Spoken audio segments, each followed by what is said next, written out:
Belal, Ouais, dans certains livres de Sierra, en fait, des fois, ils mentionnent le récit avec l'araignée et la grotte, dans ouais, d'autres non. ok. Donc, est-ce que cette histoire elle est authentique ou pas? En fait, il faut savoir que lorsqu'on s'intéresse aux histoires, on n'a pas le même regard, donc les spécialistes n'ont pas le même regard qu'ils l'ont avec les hadiths. Par exemple, dans ce qui concerne les hadiths, donc il y a des chaînes de transmission, on fait très attention à ce qu'ils soient authentiques, etc., etc. Surtout quand il s'agit de tirer des ahkam, des règles. En fait, si un texte va faire découler de celui-ci une règle, on doit être méticuleux pour savoir si vraiment le texte est authentique. Quand il s'agit on va dire, du mérite des bonnes actions, ou bien de tout ce qui est récit prophétique ou d'histoire en général, il y a une souplesse dessus.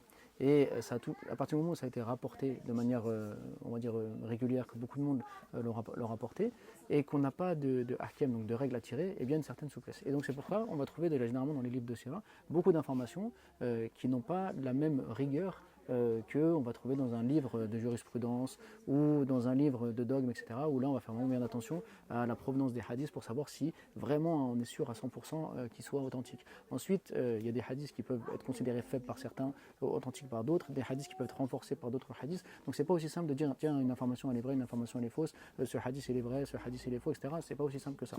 Et comme je te l'ai dit, en fait, dans ce qui concerne l'histoire, les savants sont beaucoup plus souples et c'est pour ça qu'il y a beaucoup de récits qui sont rapportés sur le prophète salam, sur l'histoire des compagnons, sur lesquels il n'y a pas la même rigueur et la même méthodologie qu'il peut y avoir donc, sur les hadiths concernant donc, les ahkam, etc.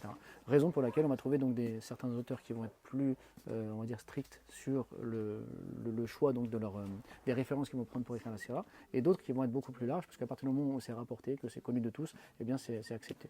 Voilà, donc il n'y a pas, de stress ou de peur à avoir sur ces questions-là. C'est des questions sur lesquelles les savants ont beaucoup parlé, et il y a une grande souplesse concernant l'histoire, qu'il n'y a pas donc quand il s'agit de tirer des règles juridiques, des règles religieuses, donc à partir d'un texte.